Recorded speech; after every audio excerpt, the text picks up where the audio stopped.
계시록 21장 9절부터 22장 5절까지 하나님의 말씀을 제가 읽겠습니다. 일곱 대접을 가지고 마지막 일곱 재앙을 담은 일곱 천사 중 하나가 나와서 내게 말하여 이르되, 이리 오라. 내가 신부 곧 어린 양의 아내를 내게 보이리라 하고, 성령으로 나를 데리고 크고 높은 산으로 올라가 하나님께로부터 하늘에서 내려오는 거룩한 성 예루살렘을 보이니, 하나님의 영광이 있어 그 성의 빛이 지극히 귀한 보석 같고 벽옥과 수정같이 밝더라. 크고 높은 성곽이 있고 12문이 있는데 문에 12천사가 있고 그 문들 위에 이름을 썼으니 이스라엘 자손 12지파 이름들이라. 동쪽의 세 문, 북쪽의 세 문, 남쪽의 세 문, 서쪽의 세 문이니 그 성의 성곽에는 12기초석이 있고 그 위에는 어린 양의 12사도의 12 이름이 있더라. 내게 말하는 자가 그 성과 그 문들과 성곽을 측량하려고 금 갈대자를 가졌더라. 그 성은 네모가 반듯하여 길이와 너비가 같은지라. 그 갈대자로 그 성을 측량하니 12,000 스타디온이요 길이와 너비와 높이가 같더라. 그 성곽을 측량하매 144 규빗이니 사람의 측량 곧 천사의 측량이라. 그 성벽은 벽옥으로 쌓였고 그 성은 정금인데 맑은 유리 같더라. 그 성의 성곽의 기초석은 각색 보석으로 꾸몄는데 첫째 기초석은 벽옥이요, 둘째는 남보석이요, 셋째는 옥수요, 넷째는 녹보석이요, 다섯째는 홍만호요, 여섯째는 홍보석이요, 일곱째는 황옥이요, 여덟째는 녹옥이요, 아홉째는 담황옥이요, 열째는 비추옥이요, 열한째는 청옥이요, 열두째는 자수정이라.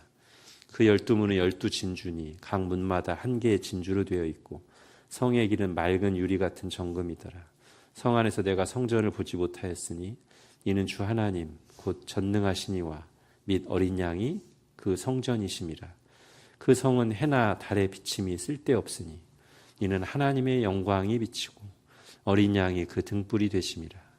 만국이 그 빛 가운데로 다니고 땅의 왕들이 자기 영광을 가지고 그리로 들어가리라.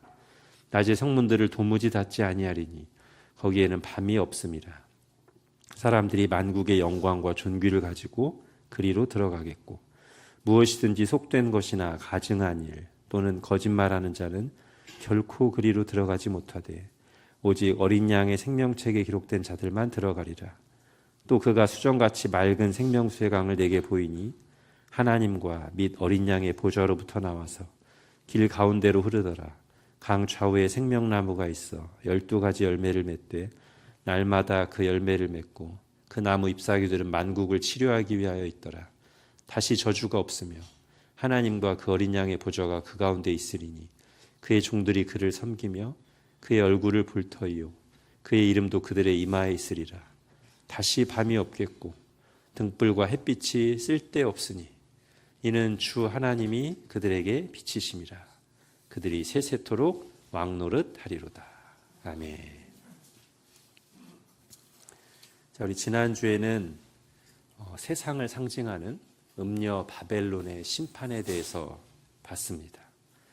자, 우리가 지난주에 봤던 본문은 17, 18장이었는데 잘 보면 바벨론 심판에 대한 내용은 19장 10절까지 계속 이어집니다.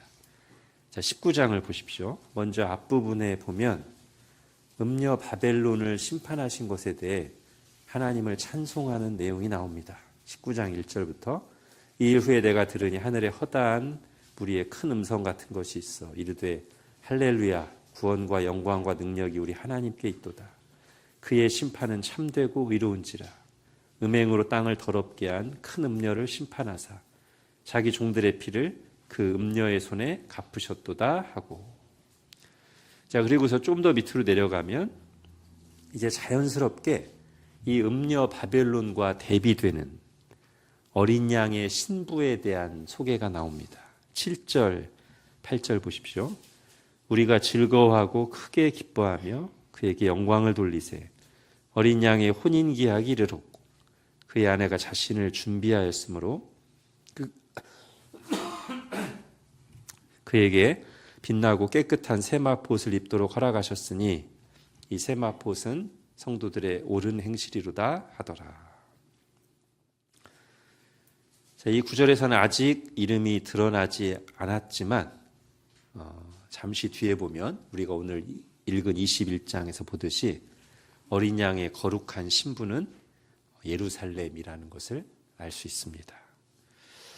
자, 바벨론과 이 예루살렘을 본격적으로 다루는 본문의 시작 부분을 비교해 보면 이 두 부분이 굉장히 비슷합니다. 자, 바벨론에 대한 이야기를 본격적으로 다루는 게 이제 17장부터잖아요. 17장 1절을 한번 보십시오. 17장 1절. 또 일곱 대접을 가진 일곱 천사 중 하나가 와서 내게 말하여 이르되 이리로 오라. 많은 물 위에 앉은 큰 음녀가 받을 심판을 내게 보이리라. 자, 그리고 21장 9절이 신부 새 예루살렘에 대한 얘기를 본격적으로 시작하는 부분인데 21장 9절 보십시오. 일곱 대접을 가지고 마지막 일곱 재앙을 담은 일곱 천사 중 하나가 나와서 내게 말하여 이르되 이리 오라. 내가 신부 곧 어린 양의 아내를 내게 보이리라 하고. 여러분 어떻습니까? 지금 17장 1절과 21장 9절이 어디가 똑같냐면 일곱 대접을 가진 일곱 천사 중 하나가 내게 말하여 이르되 이리로 오라까지는 똑같아요. 그러면서 근데 17장 1절에서는 이리로 오라 한 다음에 뭐를 내게 보이리라? 큰 음녀 바벨론에 받을 심판을 보이리라. 그런데 21장 9절에서는 신부 곧 어린 양의 아내를 내게 보이리라. 이 부분만 달라요. 그죠? 그러니까 지금 요한계시록이 스스로 두 여자, 그러니까 음녀 바벨론과 거룩한 신부 예루살렘을 아주 노골적으로 똑같은 선상에 두고 대비시키고 있다는 것을 이 두 구절이 보여주고 있는 거예요. 똑같이 시작함으로써. 자, 이렇게 계시록의 후반부는 음녀 바벨론과 거룩한 신부 새 예루살렘의 대비가 아주 두드러집니다. 그리고 지난주에 말씀드렸듯이 이 바벨론과 예루살렘의 대비는 요한계시록에만서 처음 나온 게 아니라 사실은 구약성경 선지서와 구약성경 역사에 깊이 뿌리를 두고 있다고 했죠. 구약시대 하나님의 백성을 괴롭히던 교만한 나라의 대명사가 바벨론인데 그 바벨론이 하나님의 실판으로 멸망받을 것과 그와 함께 바벨론이 멸망받으면 바벨론의 압제 아래 고통받던 예루살렘이 회복되고 영광스럽게 연결되는 것이 짝을 이루잖아요.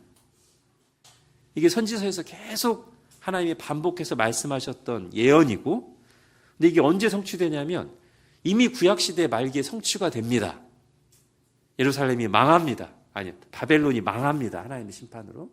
그리고 포로로 끌려가 있던 유다 백성이 돌아와서 예루살렘이 회복됩니다. 다만 선지자들이 바벨론의 멸망과 예루살렘의 회복과 영광을 예언했던 것은 거기서 그치지 않고, 즉 바벨론이라는 나라가 망하고 예루살렘에 돌아와서 성전을 재건하는 정도로 그치지 않고 사실 선지자들은 더 멀리 일어날 일까지 예언했단 말이에요. 그게 뭐죠? 바벨론이 상징하는 세상에 대한 최후 심판과 예루살렘이 상징하는 하나님의 백성의 영광 또는 하나님 나라의 온전한 성취를 예언했던 것이죠. 이제 요한계시록은 바로 그런 구약 성경에 나와 있는 바벨론 심판과 예루살렘 영광이라는 이 짝을 이루는 내용을 그대로 가져와서 장엄한 환상으로 보여주고 있는 것입니다. 자, 이것을 요한계시록 맥락 안에서 다시 한번 생각해 볼게요. 여러분 기억을 하실 거라고 제가 믿습니다. 한 두어 달쯤 전에 제가 요한계시록의 몸통 부분 전체 구조를 핸드아웃에 표로 그려서 설명한 적이 있어요. 아마 핸드아웃에 표가 들어간 건 처음이었을 겁니다. 그래서 요한계시록 크게 두 개가 교차적으로 나오는데 한 축은 뭐냐면 일곱 심판 시리즈고요. 한 축은 그 사이에 등장하는 막간 환상들이라고 했어요. 자, 일곱 심판 시리즈는 사실상 같은 이야기를 반복하는 건데 세상에 임할 심판을 반복해서 이 세계의 7 심판 시리즈로 보여주는데 점점 뒤로 갈수록 강도가 세지면서 최후 심판으로 마무리되고요. 마찬가지로 그 7 심판 시리즈 사이에 있는 막간 연상들은 역시 반복되는 이야기인데 뭐가 반복되냐면 두 세력 간의 갈등과 대비, 즉 하나님께 속한 교회와 사탄에게 속한 세상의 갈등과 대비를 보여주는데 이것도 뒤로 갈수록 점점 뭘로 마무리가 되냐면 최종적인 심판과 구원으로 마무리가 된다는 거예요. 자, 그런데 이 막간환상에 나오는 두 세력들의 대비가 앞부분과 중간 부분에서는 뭐가 두드러졌냐면 하나님의 인을 맞은 사람들과 똑같이 짐승의 표를 받은 사람들을 대비시키는 게 중간에는 두드러졌어요. 그죠?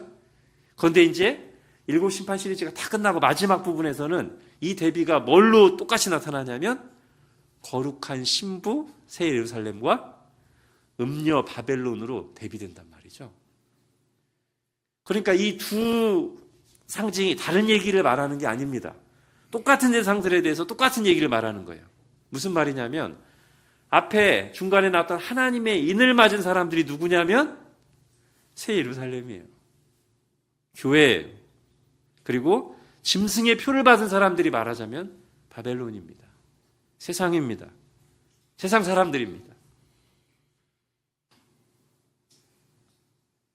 자, 우리가 이쯤 되면 이제 요한계시록을 몇 달간 살펴봤으니까 요한계시록은 교회가 이 땅에서 치열한 영적 싸움 가운데 있으며 그런데 최후 승리가 확정되어 있다는 것을 여러 가지 상징을 통해서 반복해서 다각도로 변주하면서 보여주는 말씀이구나라는 것을 우리가 이제 알아야 되죠. 그죠? 자, 이 두 종류의 환상이 이제 비중 있게 나오지만 사실은 교회에 대한 상징들이 그것만 있는 건 또 아니었어요. 더 있어요.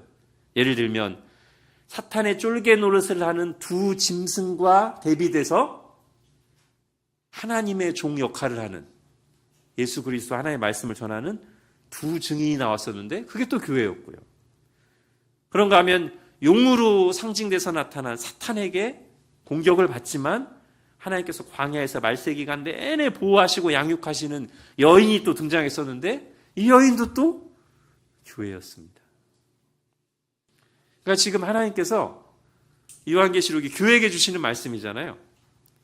근데 교회에게 주시는 말씀을 하시는데 그 말씀의 상당 부분이 교회에 대한 내용이에요.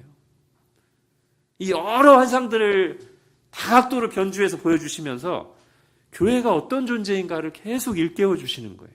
교회는 하나님께서 딱 도장을 찍은 절대 누구도 빼앗아갈 수 없는 하나님께서 택하시고 특별하게 보호하시는 하나님의 백성들이고 교회는 세상 속에서 구별되어 하나님과 그분의 증인으로 택함받은 세상에 빛을 비춰야 될 증인들이라는 것. 그리고 이 교회는 최후 승리가 약속되어 있다는 것을 계속 보여주는 것이죠. 여러분 여기서 어떤 메시지를 우리가 들어야 될까요? 우리는 즉 교회는 스스로 생각하는 것보다 훨씬 특별한 공동체라는 거예요. 교회가 잘나서가 아니고 하나님이 그렇게 특별하게 교회를 세상으로부터 구별하시고 불러내시고 하나님이 세상을 다스리는 것과는 다르게 아주 특별하게 사랑하시고 다스리시는 공동체라는 거예요.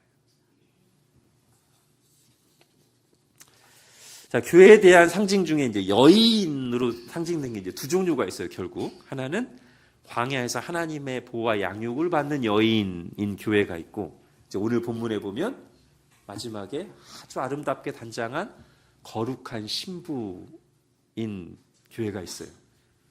자, 이 둘을 연결시키면 어떤 메시지가 나올까요? 자, 말세 기간 동안 이 광야 같은 세상에서 고난을 겪고 연단받았던 교회는 이제 바벨론 심판이 끝나는 마지막 때에는 온전히 거룩하게 돼요. 영화롭게 돼요. 예수 그리스도와 영원히 함께할 것이라는 메시지가 이 두 여인의 비유를 통해서 보여지는 거죠. 이게 이제 교회가 또는 성도가 걸어갈 신앙의 여정입니다.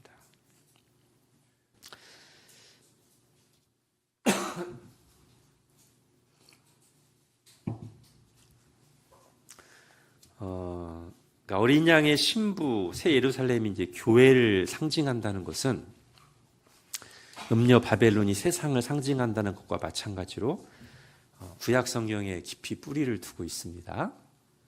자, 그런데 이 요한계시록에 나오는 신부 새 예루살렘을 이상하게 해석하는 사람들이 있어요. 그래서 좀 어렵더라도 오늘 한번 짚고 넘어가려고 합니다. 자, 그동안은 제가 요한계시록 말씀을 하면서 주로 신천지의 잘못된 해석에 대해서 말씀을 드렸었는데 오늘은 다른 집단을 좀 얘기하려고 합니다.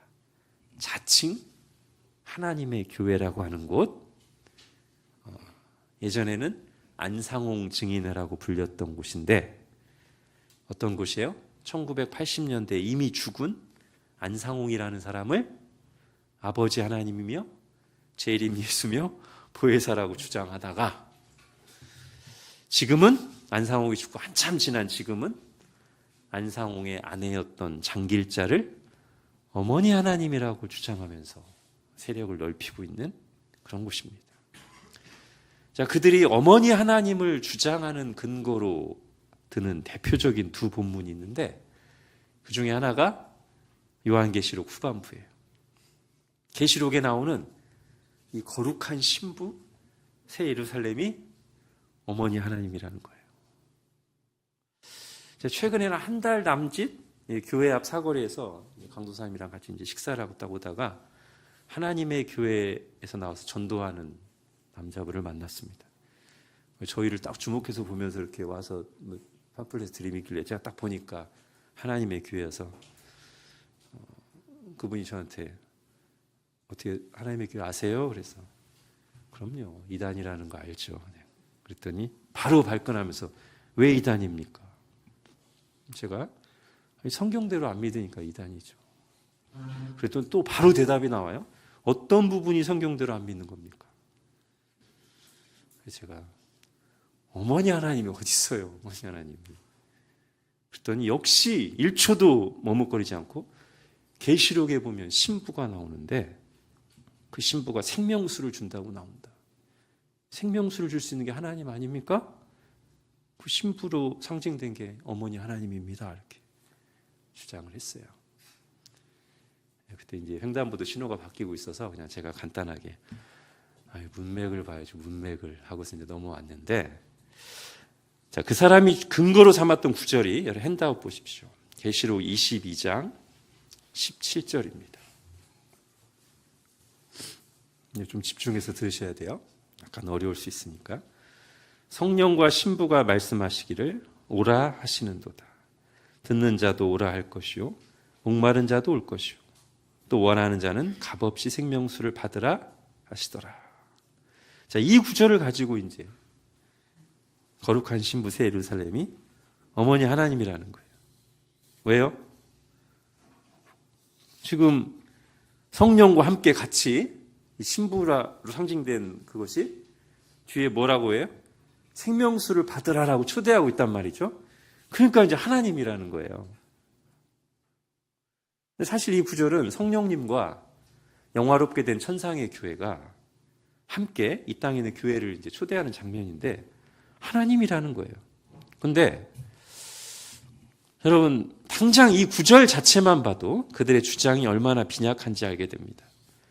22장 17절 자세히 보세요. 처음에는 오라라고 하는 게 누구예요? 성령과 신부가 오라고 합니다. 그러면서 생명수를 받으라고 하죠. 근데 그 다음 문장을 보세요. 듣는 자도 뭐라 할 것이요? 오라 할 것이요. 자, 이 말씀을 듣는 자들도 똑같은 말을 하라는 거예요. 오라! 와서 생명수를 받으라라고 하라는 거예요. 그러면 그들의 주장대로라면 오라 하면서 생명수를 받으라고 한 성령과 신부뿐 아니라 이 말씀을 듣고 역시 똑같이 오라라고 하는 그 사람들도 하나님인가요? 아니잖아요. 지금 이 오라라고 하는 것은 하나님이 생명수를 주시는데 초대하는 역할을 하는 거지, 오라라고 했다고 해서 생명수를 그 자신이 준다는 뜻은 아니거든요.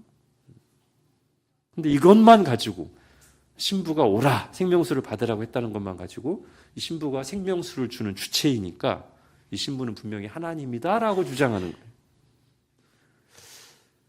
자, 또 하나, 그렇게 따지면 여러분 7인 재앙에 보면 환상 속의 네 생물들이 심판을 행하는 말들을 막 불러내면서 오라라고 하잖아요. 그죠? 자, 심판의 주체이자 심판을 명령할 수 있는 분은 하나님 분이시잖아요. 그렇게 따지면 그 환상 속에서 네 생물들도 심판을 명령하면서 오라라고 했으니까 그 네 생물들도 또 하나님이겠네요. 그죠? 이건 지금 요한계시록의 환상이라는 특징을 그리고 문맥을 완전히 무시하고 그냥 자기들이 주장하는 것을 억지로 끼워 맞춘 정말 빈약한 엉터리 해석이라고 할 수 있겠죠. 자, 그들이 어머니 하나님을 주장하는 또 하나 굉장히 그들에게 중요한 본문이 있어요. 갈라디아서 4장입니다. 여러분 핸드아웃 보십시오. 우선 제가 읽겠습니다. 내게 말하라. 율법 아래 있고자 하는 자들아, 율법을 듣지 못하였느냐.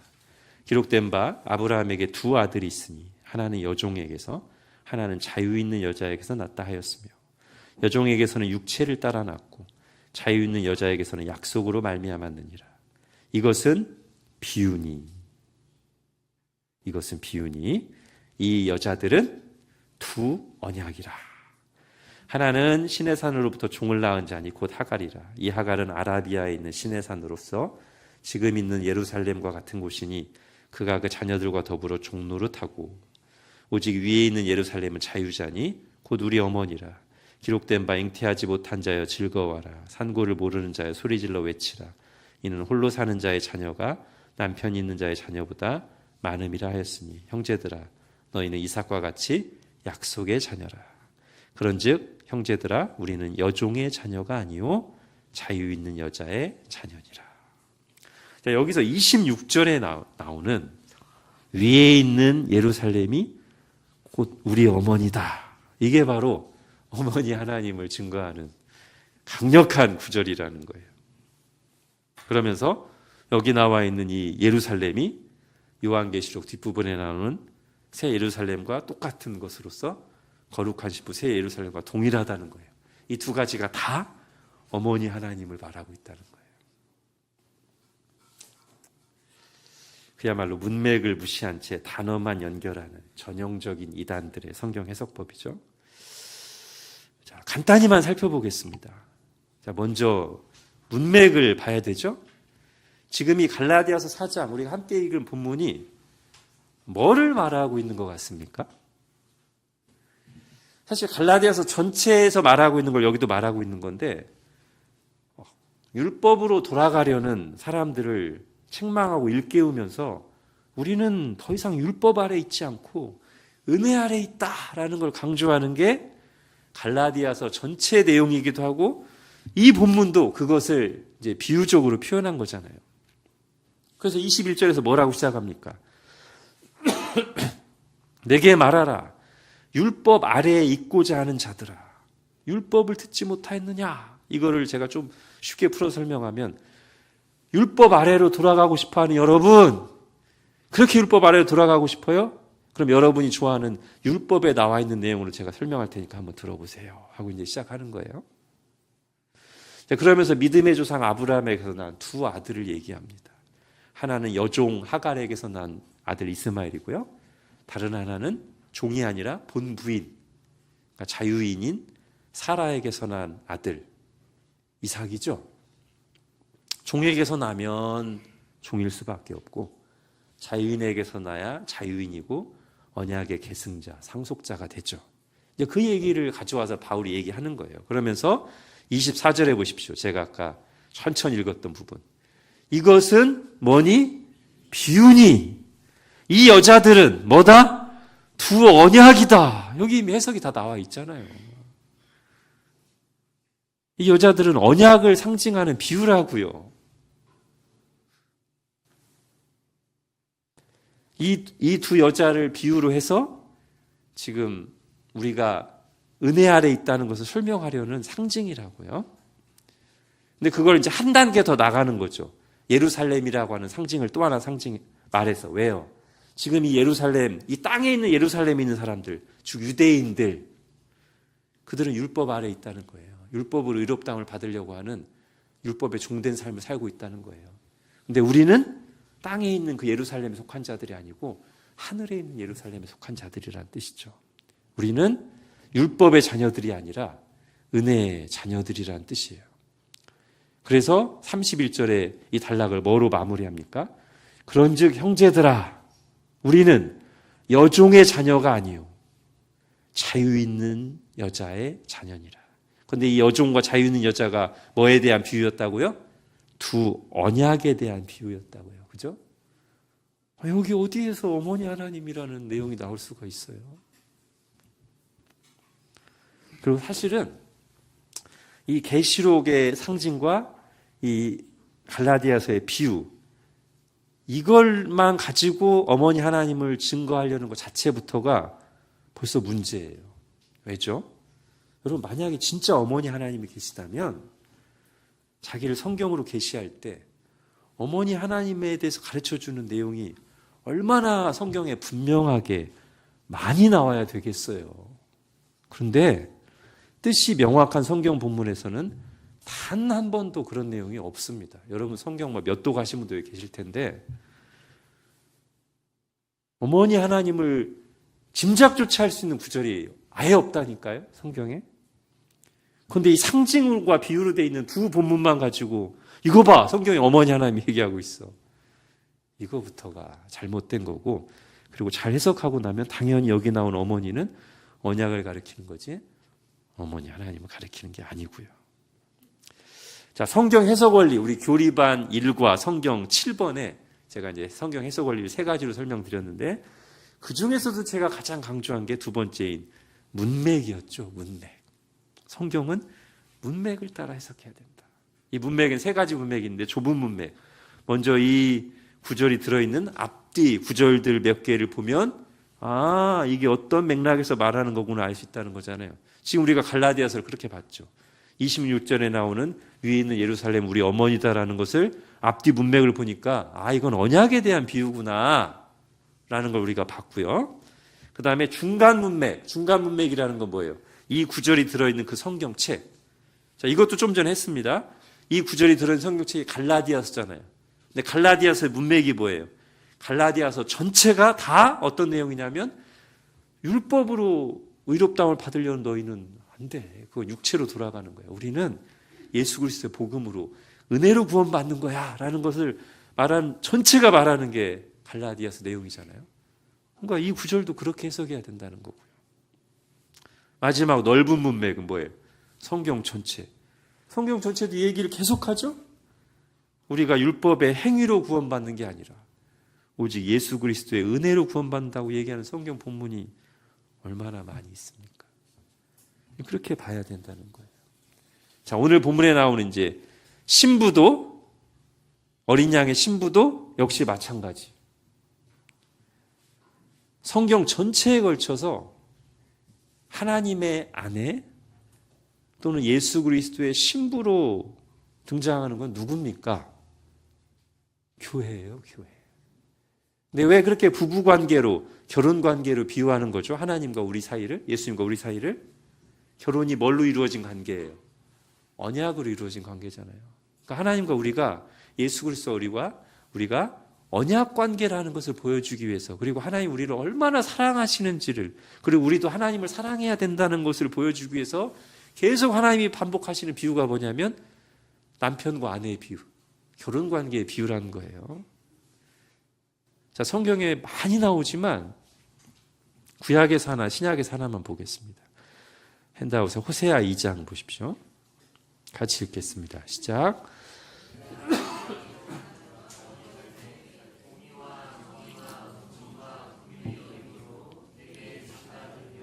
진실함으로 내게 장가들리니 네가 여호와를 알리라. 자, 신약 성경에서는 에베소서 5장 시작. 그러므로 사람이 부모를 떠나 그의 아내와 합하여 그 둘이 한 육체가 될지니 이 비밀이 크도다. 나는 그리스도와 교회에 대하여 말하노라. 아멘. 여러분, 성경 나머지 모든 곳에서 하나님의 아내는 그리고 예수 그리스도의 신부는 교회로 나왔었는데, 그거와 일관되게 요한계시록도에 나오는 어린 양의 신부도 그렇게 해석해야 되지 않겠어요? 자, 그리고 이 어린 양의 신부가 예루살렘이라고 나오는데, 이 바벨론과 대비되는 예루살렘도 이미 바벨론은 세상을 상징하고 예루살렘은 교회를 상징한다는 것을 우리가 앞에서 봤잖아요. 그러면 거룩한 신부 새 예루살렘은 교회라는 게 얼마나 명확합니까? 더 이상 해석이 필요 없을 정도로 명확한데 갑자기 신부 새 예루살렘이 성경 어디에서도 말하지 않는 어머니 하나님이라니. 자, 이단에 대한 반증 이 정도 하고요. 자, 이제 본문을 통해서 어린 양의 혼인잔치를 좀 살펴보겠습니다. 여러분 19장 보세요. 19장 7절부터 9절을 다시 보겠습니다. 우리가 즐거워하고 크게 기뻐하며 그에게 영광을 돌리세. 어린 양의 혼인 기약이 이르렀고 그의 아내가 자신을 준비하였으므로 그에게 빛나고 깨끗한 세마포옷을 입도록 허락하셨으니 이 세마포옷은 성도들의 옳은 행실이라 하더라. 천사가 내게 말하기를 기록하라. 어린 양의 혼인잔치에 청함을 받은 자들은 복이 있도다. 여기까지만 읽을게요. 자, 여기서 이제 우리가 주목해야 할 단어는 뭐냐면 7절에 나오는 혼인 기약이 이르렀다는 말과 9절에 나오는 어린 양의 혼인 잔치라는 말입니다. 자, 우리가 이미 앞에서 설명드린 것처럼 우리는 예수 그리스도의 신부거든요. 이미. 그런데 방금 읽은 구절들을 보면 드디어 예수님과 교회의 결혼식이, 혼인잔치가 준비가 끝나고 본격적으로 시작되려 한다고 말하고 있다는 거예요. 네? 이미 우리는 예수 그리스도의 신부인데 지금 성경은 드디어 바벨론을까지 심판한 지금 드디어 예수 그리스도와 신부인 우리 사이에 결혼식이, 혼인잔치가 이제 시작되려고 한다라고 말하고 있다는 거죠. 자, 그리고 복음서에서도 보면 예수님이 종종 예수 그리스도의 혼인잔치가 미래에 일어날 일로 비유하는 내용들이 종종 나와요. 자, 왜 그럴까요? 자, 이거를 이제 유대인의 결혼 풍습을 좀 살펴봐야 되는데, 이게 이제 성경 몇 군데 유대인의 결혼 풍습을 이해할 수 있는 힌트들이 있습니다. 시간이 길어져서 그건 안 하겠지만 설명만 드릴게요. 먼저 유대인은 정혼을 합니다. 요셉과 마리아가 정혼한 사이였죠. 이때부터 이미 법적으로 부부예요, 둘은. 그러니까 우리나라에서 하는 약혼식보다 더 강한 의미죠. 우리나라는 약혼했을 때 아직 결혼을 하고 부부가 되기로 하는 것까지 아직 부부는 아니거든요. 근데 유대인에서는 이미 정혼하면 이미 법적으로 부부입니다. 그런데 일정 기간 동안 아직 그 기간을 둬요. 즉 정혼하고부터 혼인잔치가 있기까지 일정 기간 동안 떨어져 있어서 그때 이제 신랑과 신부가 온전한 부부가 되기 위한 준비를 하는 기간을 갖습니다. 1년이기도 하고 그보다 짧기도 하고. 그리고 이제 그 시간이 다 차고 나면 드디어 혼인잔치가 벌어져요. 신부는 곱게 단장하고 신랑을 맞을 준비를 하고요. 신랑은 이제 신부를 데리러 갑니다. 그래서 신랑이 오면 이제 혼인잔치가 벌어져요. 일주일 또는 그 이상. 그래서 이제 신랑이 신부를 자기 집으로 데려가서 이제 이후에 영원히 함께하는 거죠. 자, 성경에 나오는 혼인잔치에 대한 비유들은 이제 이런 유대인의 풍습과 연결이 있습니다. 그래서 지금 오늘 7절에 나오는 어린 양의 혼인 계약이 이르렀고 그의 아내가 자신을 준비하였으므로, 이 말을 우리가 어떻게 이해해야 되냐면 이미 우리는 예수 그리스도를 믿는 순간 예수님과 정혼한 사이예요. 이미 예수님의 신부예요. 부부관계 맞아요. 근데 아직 뭐는 안 했어요? 혼인잔치를 치르진 않았어요. 우리는 곱게 단장하고 혼인잔치를 치르기 위해서 어떤 과정이 있는 거예요? 예수님의 신부로서 아내로서 준비하는 과정이 있어요. 우리가 지금 그 단계에 있어요.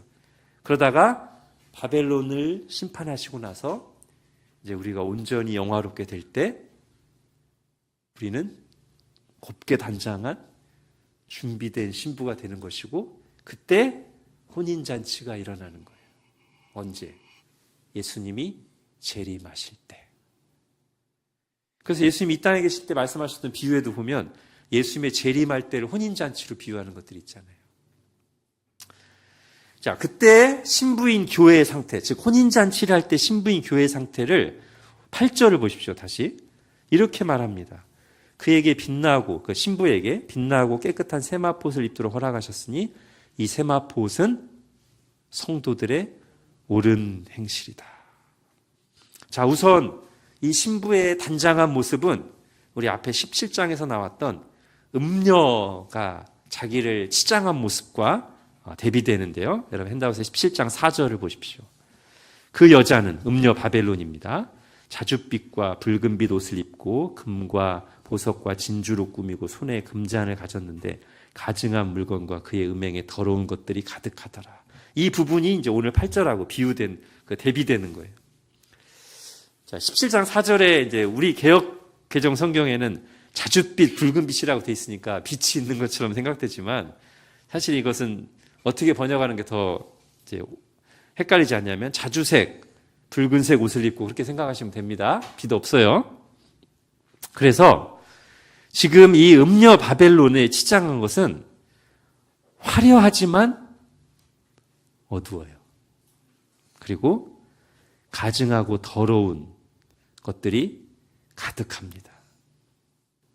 그와 대비해서 오늘 본문에 나오는 거룩한 신부의 옷은 단순 소박하면서도 깨끗하고 빛이 납니다. 자, 그런데 이 신부가 마지막 날에 입고 있는 이 옷을 가리켜 오늘 8절에서 뭐라고 하냐면 성도들의 옳은 행실이라고 합니다. 와, 우리에게 강력한 도전을 주는 말씀이 아닐 수 없죠. 행위구원을 말하는 걸까요? 아니요. 앞에서도 성도들이 입은 옷에 대한 말씀이 한 번 더 나왔었는데 함께 같이 보면 조화를 이룰 수 있습니다. 여러분 핸드아웃에 계시록 7장 14절 같이 읽겠습니다. 시작. 내가 말하기를 내 주여 당신이 아시나이다 하니 그가 나에게 이르되 이는 큰 환난에서 나오는 자들인데 어린 양의 피에 그 옷을 씻어 희게 하였느니라. 아멘. 자, 여기도 이게 교회죠. 근데 이때 교회의 모습은 흰 옷을 입고 있는데 그 옷이 왜 흰지를 환상 속에서 설명할 때 어린 양의 피에 그 옷을 씻어서 희게 하였더니라고 말합니다. 자, 그 구절과 오늘 8절 구절을 같이 하나님이 보여주신 거예요. 그래서 우리가 어느 한쪽으로 치우치지 않게 하십니다. 만약에 행위 구원을 주장하면서 또는 인간의 행위를 지나치게 강조하려다가 은혜로 받은 구원을 희미하게 만들려는 사람들은 이 계시록 7장 14절 말씀 앞에 겸손히 서야 돼요. 성경 다른 곳에서도 이미 수없이 나오듯이 자기 의로, 자기 행위로 하나님 앞에 인정받을 사람은 단 한 사람도 없습니다. 우리의 의는 오직 예수 그리스도의 대속을 통해서 전가된 거예요. 선물로 받은 거예요. 그걸 환상 속에서 보여주신 말씀이 뭐예요? 어린 양의 피에 그 옷을 씻어 희게 하였느니라 는 말씀이라는 거예요. 근데 또 한편으로는 은혜만 강조하다가 그 은혜 안에서 우리가 거룩하게 살아야 된다는, 내가 거룩하니 너희도 거룩하라는 이 부르심을 소홀히 여기거나 또는 행함이 없는 믿음은 죽은 믿음이라고 했는데 그 행함이 없는 죽은 믿음에 대해서 아무 문제의식을 느끼지 못하고 살아가는 사람들은 오늘 이 8절 말씀 앞에 두렵고 떨림으로 자신을 돌아와야 된다는 것이죠. 이 세마포 옷은 성도들의 옳은 행실이다.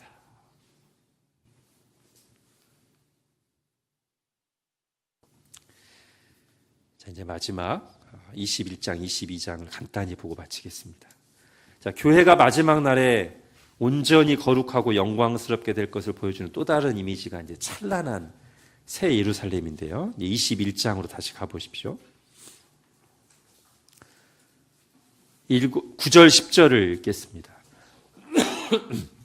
7대접을 가지고 마지막 7재앙을 담은 7천사 중 하나가 나와서 내게 말하여 이르되 이리 오라. 내가 신부 곧 어린 양의 아내를 내게 보이리라 하고 성령으로 나를 데리고 크고 높은 산으로 올라가 하나님께로부터 하늘에서 내려오는 거룩한 성 예루살렘을 보이니.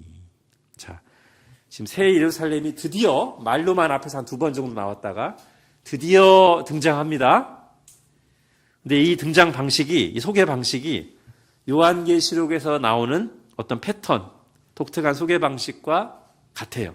그게 뭐냐면 누구를 소개하는 말을 먼저 듣습니다. 그리고서 실제로 딱 봤는데 말한 거하고 다른 모습이 있어요. 자, 이게 요한계시록의 패턴이에요. 이게 제일 처음 나온 게 어디였죠? 요한 5장에 예수님에 대해서 소개할 때 울고 있는 요한에게 유대 지파의 사자 다윗의 뿌리가 이겼다 해서 예수님을 유대 지파의 사자 다윗의 뿌리로 소개를 들어요. 그래서 막 갈기를 휘날리며 승리한 위엄에 찬 사자를 기대하면서 딱 봤더니 막상 보인 건 뭐가 보였어요? 일찍이 죽임을 당한 것 같은 한 어린 양이 거기 서 있었단 말이죠. 자, 이런 패턴이 계시록 7장에 또 나옵니다. 이번에는 하나님의 백성들에 대한 소개인데 먼저는 말씀이 들립니다. 그 말씀에 의하면 하나님의 인을 맞은, 이마에 하나님의 인을 맞은 14만 4천이라는 숫자를 쭉 들어요. 그리고 나서 딱 봤더니 실제 보인 건 뭐였어요? 각 나라와 족속과 백성과 방언에서 나온 아무도 능히 셀 수 없는 엄청나게 많은 숫자의 무리가 큰 옷을 입고 나오는 게 보입니다. 여러분, 이런 식의 소개 방식이 이제 어떤 효과가 있는 거예요? 반전을 보여주기도 하고 더 메시지를 강렬하게 전하면서 예수님에 대해서 2가지를 다 말하는 거죠. 한편으로 예수님은 승리하신 아주 강력한 사자 같은 왕이시면서 근데 그 승리의 방식은 십자가에서 죽으심으로써 승리하셨다라고 하는 이 약간 역설적인 이 진리를 임팩트 있게 보여주는 것이고 또 하나님의 백성들에 대해서도 14만 4천이라는 숫자는 12 곱하기 12 곱하기 1000으로 하나님이 택하신 그 틀림없는 숫자 한치도 오류가 없는 하나님 택한 자들을 반드시 구원한다는 것을 상징적으로 보여주는 숫자인데 근데 그게 실제로 역사에서 드러날 때는 14만 4천 정도가 아니라 온 민족에서부터 구원받은 수많은 셀 수도 없는 사람들이라는 것을 보여준다는 거죠. 그런데 여러분 이 환상을 보여주실 때 교회의 상태가 어땠어요? 로마 제국의 강력한 박해로 교회는 위축되고 지금 존재 자체가 어떻게 될지 모르는 풍전등화 같은 상황에 교회가 있었는데 하나님은 염려 없어. 내가 교회를 앞으로 어떻게 불러낼 거냐면 모든 민족과 백성과 나라와 방언에서 헤아릴 수 없이 수많은 사람들을 구원할 거야 라는 것을 그때 이미 보여주셨어요. 그리고 우리는 그 이 환상이 역사 속에서 어느 정도 성취된 걸 알고 있습니다. 자, 오늘 본문도 마찬가지 어린 양의 아내를 보여주겠다 해서 어떤 여자일까 하고 딱 봤더니만 실제로 본 것은 하늘로부터 내려오는 거룩한 성 예루살렘이 보이는 거예요. 여자가 아니라 예루살렘, 큰 예루살렘 성이 보여요. 그리고 그 예루살렘 성은 온갖 보석으로 장식되어 있습니다. 교회는 예수 그리스도와 연합된 언약 백성이라는 사실을 신부라는 상징을 통해서 보여줬다면 이 환상은 예수님의 재림 때 세상의 어떤 것과도 비교할 수 없이 영광스럽게 될 교회의 빛나는 모습을 보여주는 것인데 자, 10이라는 숫자가 이제 12의 향연이죠. 우리 아까 읽었지만 9번인가 나옵니다. 그리고 144라는 숫자도 나오고요. 여러분, 이 숫자들은 다 뭐예요? 지금 하나님의 택함 받은 백성이라는 걸 보여주는 숫자들이잖아요. 아까 14만 4천도 마찬가지고. 그래서 결국 이 새 예루살렘은 10이라는 숫자로 도배되어 있는 이 새 예루살렘은 앞에서 7장에서 봤던 이마에 하나님의 인을 받은 14만 4천과 똑같은 교회라는 것을 보여주는 것이죠. 그리고 이제 21장의 끝부분에서 우리가 주목해야 될 부분이 이런 겁니다. 교회가 보석으로 단장된 것을 쭉 말하고 있지만 이 새 예루살렘이 마지막 때의 교회가 진짜로 빛나고 영광스러운 이유는 보석 때문이 아닙니다. 여러분, 21장 22절 23절 같이 읽겠습니다. 시작. 성 안에서 내가 성전을 보지 못하였으니 이는 주 하나님 곧 전능하시니와 및 어린 양이 그 성전이심이라. 그 성은 해나 달의 비침이 쓸데없으니 이는 하나님의 영광이 비치고 어린 양이 그 등불이 되심이라. 아멘. 자, 하나님이 그들과 함께 계시고 하나님의 영광이 그들을 두루 비추기 때문에, 하나님으로 충만하기 때문에 그곳이 영광스럽고 찬란하게 빛나는 거예요. 보석이 많아서 빛나는 게 아니고 하나님의 영광이 비추니까. 자, 우리가 마지막 날을 사모하는 가장 중요한 이유도 이것 아닙니까? 나중에 천국 가면 막 보석이 막 쌓여있을까봐 우리가 기대하나요? 아니잖아요. 새하늘과 새 땅의 길은 막 황금길로 돼 있을까봐 우리가 사모하는 건가요? 아니잖아요.